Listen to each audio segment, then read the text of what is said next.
filled with excitement, fun, and is beyond limits. But the question is, are you ready to jump? If it is a yes, then you have jumped into the world of ultimate entertainment. Welcome to YOLO 247, a place of fun, indulgence, and endless surprises. आज की तारीख में भी China जो है अरुणाचल प्रदेश को दोस्तों ये बोलता है सदर्न टिबेट। जब राजनाथ सिंह जी से पूछा गया तो उन्होंने एक और बात बोली कि देखिए ये पुराना भारत नहीं है, ये भारत झुकेगा नहीं। चाइना का जो मीडिया है वो स्टेट कंट्रोल्ड है, लेकिन भारत का मीडिया स्टेट कंट्रोल्ड नहीं। वहां पे स्टेट कंट्रोल है, यहाँ पे आउट ऑफ कंट्रोल। हथियार हर देश को दे देता है, इंजन की टेक्नोलॉजी कोई किसी को नहीं देता, करीबी देशों को भी नहीं देता। अगर भारत ने फ्रांस से भी लिया है, यूके से भी लिया है, यूएस से भी लिया है, तो ये बहुत बड़ी बात है। चाणक्य ने आज से 2000 साल से ज्यादा पहले एक बात बोली थी कि from the strength of the treasury the army is born. जय हिंद दोस्तों, मैं हूं मेजर गौरव और आप देख रहे हैं आज की ताजा तरीन खबरें। अच्छा, मुलाकात होती है जर्नलिस्ट की माननीय रक्षा मंत्री राजनाथ सिंह जी की, और बात होती है चीन की। जाहिर सी बात है, चाइना के बारे में बात होती है, और वहां पे एक बड़ा बयान उन्होंने दिया कि चीन के साथ जो मामले हैं धीरे धीरे सुधर रहे हैं, नॉर्मलसी की ओर जा रहे हैं। दोस्तों, इस मामले में भारत भी ज्यादा बातचीत नहीं कर रहा है। India is pretty much keeping to itself. India इसके बारे में ज्यादा बातचीत मीडिया में नहीं कर रहा है, और चीन भी ज्यादा ओपनली खुलेआम इस पर बयानबाजी नहीं कर रहा है। क्या है कि चाइना का जो मीडिया है वो स्टेट कंट्रोल्ड है, लेकिन भारत का मीडिया स्टेट कंट्रोल्ड नहीं है। वहां पे स्टेट कंट्रोल है, यहां पे आउट ऑफ कंट्रोल है। ये दोनों देशों के मीडिया में फर्क जानना जरूरी है। इसके पहले कि मैं आपको एनालाइज करके बताऊं सिचुएशन क्या है, तो जब राजनाथ सिंह जी से पूछा गया है कि साहब क्या है मैटर, उन्होंने बोला मामला ठीक हो रहा है, धीरे धीरे इतने कोर कमांडर लेवल की मीटिंग हो गई है, कई सारी दर्जनों। उसके अलावा जो डिप्लोमेसी चल रही है दोनों के बीच में, और जो चाइना की तरफ से बयान आए हैं और भारत की तरफ से बयान आए हैं, वो बयान पिछले 2-3 महीने में दोस्तों ऐसा है कि उग्र बयान नहीं है। चाइना ने बोला है कि भारत एक इंपॉर्टेंट प्लेयर है और भारत के साथ हमें शांति चाहिए, और भारत ने भी वही जबान बोली है। भारत ने बोला है कि चाइना बड़ा इंपॉर्टेंट प्लेयर और हमें भी चाइना के साथ शांति चाहिए। लेकिन भारत का एक कैवियट जिसको कहते हैं ना, एक शर्त है भारत की कि ये जो बॉर्डर वाला मामला है इसको सॉल्व करिए। दोस्तों, बात यह है कि जब से चाइना आजाद हुआ और जब से भारत आजाद हुआ है, कुछ समय तक तो मामला लिम्बो में चला, न्यूट्रल गियर में। उसके बाद 50s में इसने तूल पकड़ना शुरू करा, और ये बात शुरू होती है the first Tibetan revolt for democracy. तिब्बतियों ने बगावत बोल दी चीन के अंदर, 50s की बात है। और उसके बाद आपको पता है दलाई लामा भारत आ गए। अच्छा, ये जो पूरा मैटर है लाइन ऑफ एक्चुअल कंट्रोल का, तो लाइन ऑफ एक्चुअल कंट्रोल ये तकरीबन 3500 किलोमीटर लंबी है और अलग अलग स्टेट्स और यूनियन टेरिटरी से गुजरती है।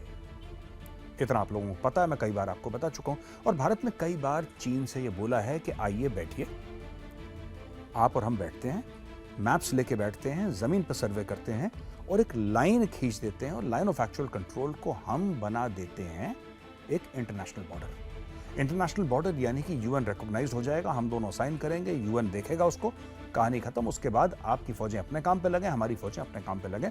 चाइना ने हर समय ये डिनाई करा है दोस्तों। चाइना ने हर समय ये बोला है कि नहीं, हम इसको बिलीव नहीं करते। आज की तारीख में भी चाइना जो है अरुणाचल प्रदेश को दोस्तों ये बोलता है सदर्न टिबेट। सदर्न टिबेट का नाम इसने दे रखा है अरुणाचल प्रदेश को, यानी कि अरुणाचल प्रदेश को वो तिब्बत का यानी कि चीन का एक अंग मानता है। वो लद्दाख के कई एरियाज को चीन का अंग मानता है, वो उत्तराखंड के कई एरियाज को चीन का अंग मानता है, वो हिमाचल प्रदेश के कई एरियाज को चीन का अंग मानता है, ठीक है, और वो सिक्किम के कई एरियाज को चीन का अंग मानता है। अब मानने से तो क्या होता है, लेकिन ये हो गया कि लाखों फौजी इधर और लाखों फौजी उधर खड़े हुए।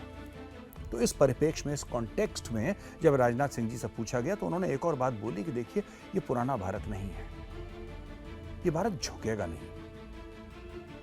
बेसिकली उनका ये कहना था कि भारत अब कॉम्प्रोमाइजिंग मूड में नहीं है, अब इस मामले को सल्टाना पड़ेगा, इस मामले को सुलझाना पड़ेगा।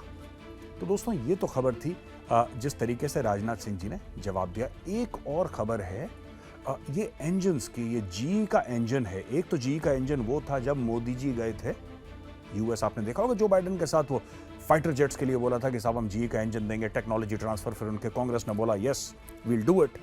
और फिर आपको ये भी पता है कि फ्रांस में साफरान का इंजन भारत को मिलेगा 100% ट्रांसफर ऑफ टेक्नोलॉजी। एक और GE का इंजन है प्योरली इलेक्ट्रिकल। आज की तारीख में भारत के जो वॉरशिप्स हैं दोस्तों, वो डीजल से चल सकते हैं या थर्मल से चलते हैं, अलग अलग एनर्जी सोर्सेज हैं। ये है प्योर इलेक्ट्रिकल इंजन और ये यूके ये टेक्नोलॉजी भारत को देना चाहता है। और इस टेक्नोलॉजी से यूके के एयरक्राफ्ट कैरियर भी चलते हैं दोस्तों। जो क्वीन एलिजाबेथ क्लास के एयरक्राफ्ट कैरियर हैं वो इस टेक्नोलॉजी से चलते हैं और भारत में इसको इस्तेमाल करा जाएगा 6,000 टन्स डिस्प्लेसमेंट के जो शिप्स हैं उनसे ज्यादा के लिए। तो मैं ये मान के चल रहा हूं कि अगर ये टेक्नोलॉजी एक एयरक्राफ्ट कैरियर को प्रोपेल कर सकती है तो डिस्ट्रॉयर फिर इसके लिए क्या चीज है। और destroyer is nothing, it will be able to propel. हाँ ठीक है, एयरक्राफ्ट कैरियर में ज्यादा लगेंगे, वो एक इंजन से नहीं, 2 या 3 या 4 जितने भी इंजन लगने हैं वो एयरक्राफ्ट कैरियर में लगेंगे। तो दोनों देशों के बीच में अंडरस्टैंडिंग है, यूके ने ऑफर करा है। भारत से BHEL जो है, भारत हेवी इलेक्ट्रिकल्स लिमिटेड, ये GE की जो कंपनी है which is based out of UK, दोनों के बीच में एक अंडरस्टैंडिंग होगी, ये ट्रांसफर ऑफ टेक्नोलॉजी होगी और फिर भारत में ये इंजन्स बनेंगे और इंजन्स के बनने के बाद ये लगेंगे इंडियन शिप्स में। तो अभी ये डील कहां तक पहुंची है दोस्तों? अभी तक ये डील यहां तक पहुंची है कि ये कह रहे हैं कि हम ट्रांसफर ऑफ टेक्नोलॉजी करेंगे, भारत ने हामी भर दी है। अब उसके प्रोज एंड कॉन्स क्या होंगे,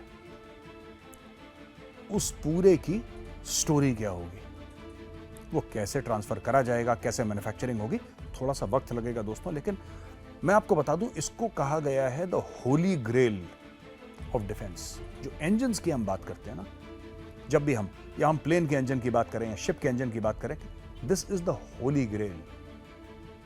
तो जब कोई ये बोल देता है कि जनाब अमेरिका से आपको इंजन मिल रहा है,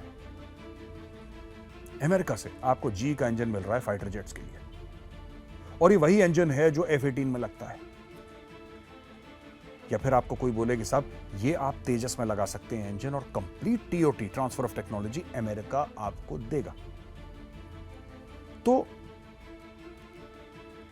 ये जो फैक्टर है ये दिखाता है कि देशों के बीच में कितना ट्रस्ट है और कितने वो क्लोज है। क्योंकि हथियार हर देश को दे देता है, इंजन की टेक्नोलॉजी कोई किसी को नहीं देता दोस्तों, करीबी देशों को भी नहीं देता। अगर भारत ने फ्रांस से भी लिया है, यूके से भी लिया है, US से भी लिया है, तो ये बहुत बड़ी बात है। दूसरी ओर अगर हम देखें तो एक जहाज है MV मर्चेंट वेसल एंड्रोमेडा।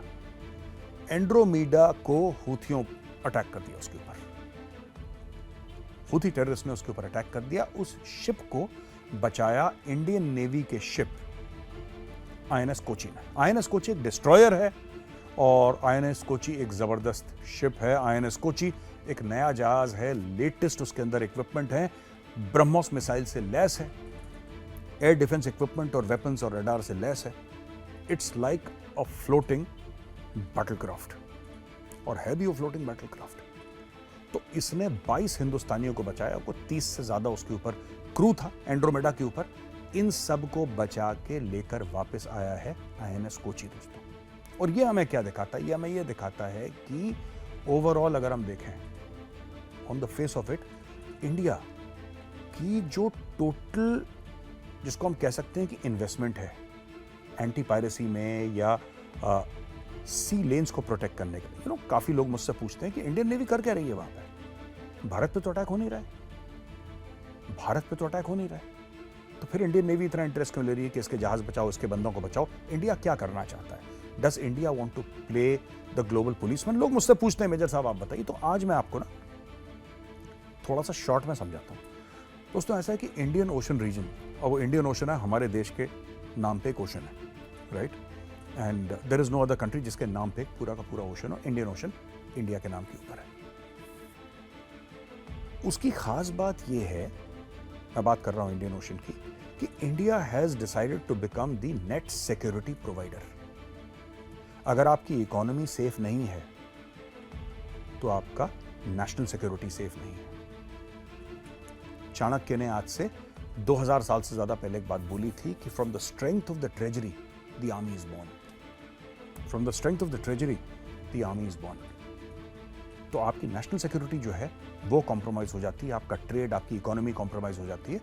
और अगर भारत को एक सुपर पावर बनना है दोस्तों, अगर भारत को दुनिया को दिखाना है कि सुपर पावर है, तो भारत को भारत से बाहर जाके रिस्पॉन्सिबिलिटीज लेनी पड़ेंगी। So many congratulations to the captain and crew of INS Kochi. दोस्तों यहाँ पे आज का वीडियो होता है खत्म। अगर आपको पसंद आए तो उस वीडियो को एक बार लाइक जरूर करिएगा। कल फिर हाजिर हूँगा एक नए वीडियो के साथ। तब तक के लिए जय हिंद।